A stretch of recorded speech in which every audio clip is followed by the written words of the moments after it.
Bonjour à tout le monde. Aujourd'hui, le 7 avril, je vous présente ma méditation de l'évangile du mercredi de l'octave de Pâques. Le passage de l'évangile que nous allons entendre est tiré de l'évangile de Saint Luc, chapitre 24, versets 13 à 35. Ce passage de l'Évangile nous livre l'un des fruits du message pascal. Ce fruit du message pascal, c'est le partage. Il faut partager. On partage quand on a quelque chose à partager. Grâce à la résurrection du Seigneur, notre vie chrétienne est remplie de dons que nous sommes invités à partager avec les autres. C'est Jésus, le roi des rois, c'est Jésus, le bon pasteur. Alléluia, Alléluia, Alléluia, Alléluia,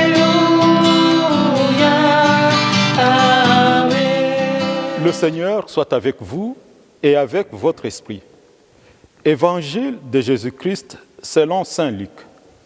Gloire à toi, Seigneur. Le même jour, c'est-à-dire le premier jour de la semaine, deux disciples faisaient route vers un village appelé Emmaüs, à 2 heures de marche de Jérusalem, et ils parlaient entre eux de tout ce qui s'était passé. Or, tandis qu'ils s'entretenaient et s'interrogeaient, Jésus lui-même s'approcha et il marchait avec eux. Mais leurs yeux étaient empêchés de le reconnaître. Jésus leur dit, « De quoi discutez-vous en marchant ?» Alors, ils s'arrêtèrent tout tristes. L'un des deux, nommé Cléophas, lui répondit, « Tu es bien le seul étranger résidant à Jérusalem qui ignore les événements de ces jours-ci. » Il leur dit, « Quels événements ?» Ils lui répondirent, « Ce qui est arrivé à Jésus de Nazareth, cet homme qui était un prophète, puissant par ses actes et ses paroles, devant Dieu et devant tout le peuple. Comment les grands prêtres et nos chefs l'ont livré, ils l'ont fait condamner à mort et ils l'ont crucifié. Nous espérions que c'était lui qui allait délivrer Israël. Mais avec tout cela, voici déjà le 3e jour qui passe depuis que c'est arrivé. À vrai dire, des femmes de notre groupe nous ont remplis de stupeur. Quand dès l'aurore, elles sont allées au tombeau et n'ont pas trouvé son corps, elles sont venues nous dire qu'elles avaient même eu une vision des anges qui disaient qu'il est vivant. Quelques-uns de nos compagnons sont allés au tombeau et ils ont trouvé les choses comme les femmes l'avaient dit, mais lui, ils ne l'ont pas vu. Il leur dit alors, « Esprit sans intelligence, comme votre cœur est lent à croire tout ce que les prophètes ont dit, ne fallait-il pas que le Christ souffrit cela pour entrer dans sa gloire ?» Et partant de Moïse et de tous les prophètes, il leur interpréta dans toute l'Écriture ce qui les concernait. Quand ils s'approchèrent du village où ils se rendaient, Jésus fit semblant d'aller plus loin. Mais ils s'efforçaient de le retenir. « Reste avec nous, car le soir approche et déjà le jour baisse. » Il entra donc pour rester avec eux. Quand il fut à table avec eux, ayant pris le pain, il prononça la bénédiction et, l'ayant rompue, il le leur donna. Alors leurs yeux s'ouvrirent et ils le reconnurent, mais il disparut à leur regard. Ils se dirent l'un à l'autre, « Notre cœur n'était-il pas brûlant en nous, tandis qu'il nous parlait sur la route et nous ouvrait les Écritures ?» À l'instant même, ils se levèrent et retournèrent à Jérusalem. Ils y trouvèrent réunis les 11 apôtres et leurs compagnons, qui leur dirent, « Le Seigneur est réellement ressuscité. Il est apparu à Simon-Pierre. » À leur tour, ils lui racontaient ce qui s'était passé sur la route et comment le Seigneur s'était fait reconnaître par eux à la fraction du pain. Acclamons la parole de Dieu. Louange à toi, Seigneur Jésus.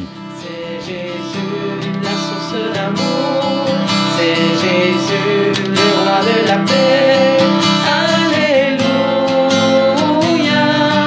Alléluia, Alléluia, Alléluia,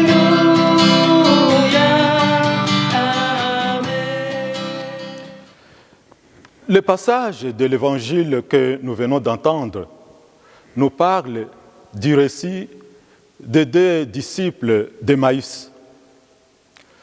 Comme nous l'avons entendu, les 2 disciples d'Emmaüs sont scandalisés par la mort de Jésus sur la croix. Découragés, tristes, ne sachant plus que faire ni où aller, les 2 disciples se contentent de retourner chez eux pour reprendre leur ancienne vie. Dans ce récit, l'évangéliste nomme un de ses 2 disciples qui s'appelle Cléophas.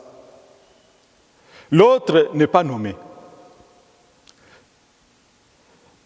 C'est comme aussi dans le récit que nous connaissons bien, le récit du riche et du pauvre Lazare. On nomme un personnage et l'autre n'est pas nommé. L'anonymat de l'un de ces personnages de ce récit permet de nous reconnaître dans ces personnages qui n'est pas nommé. Ce récit de ces 2 disciples d'Emmaüs nous livre un message pascal qui est une bonne nouvelle pour nous.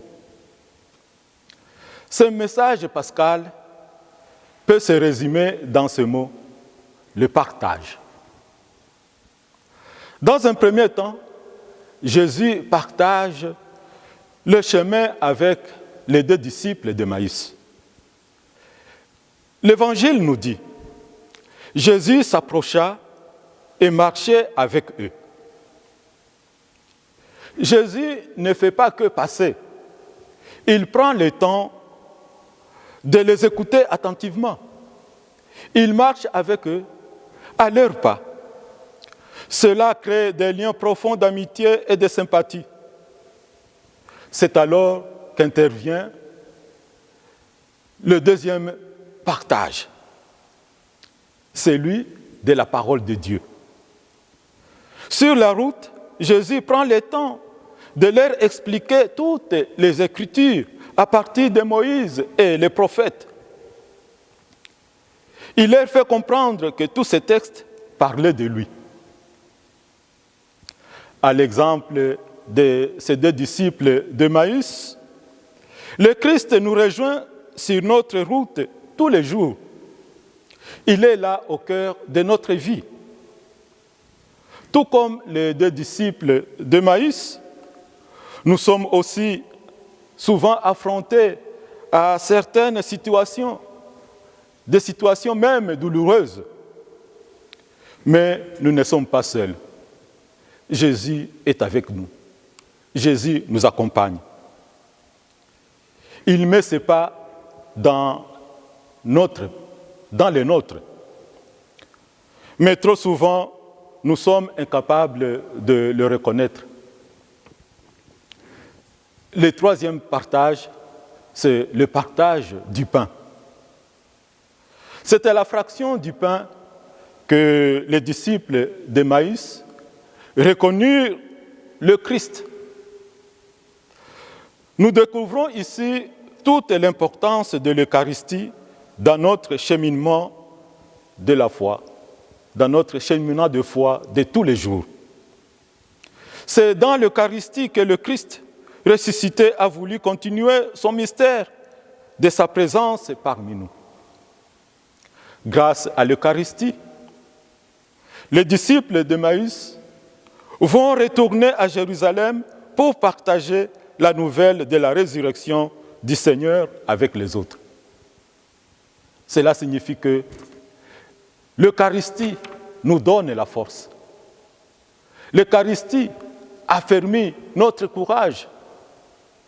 L'Eucharistie nous donne le courage dans notre vie chrétienne, pour que nous puissions aller à la rencontre des autres.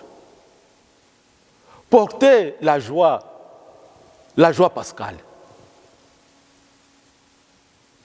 En ce temps pascal, demandons au Seigneur d'affermir notre foi, qui nous donne réellement le courage d'aller vers les autres, d'aller rencontrer les autres, d'aller annoncer la joie pascale pour toutes les personnes de notre entourage, surtout celles qui sont découragées, qui n'ont pas la joie de la vie. C'est cela annoncer la joie pascale. Amen.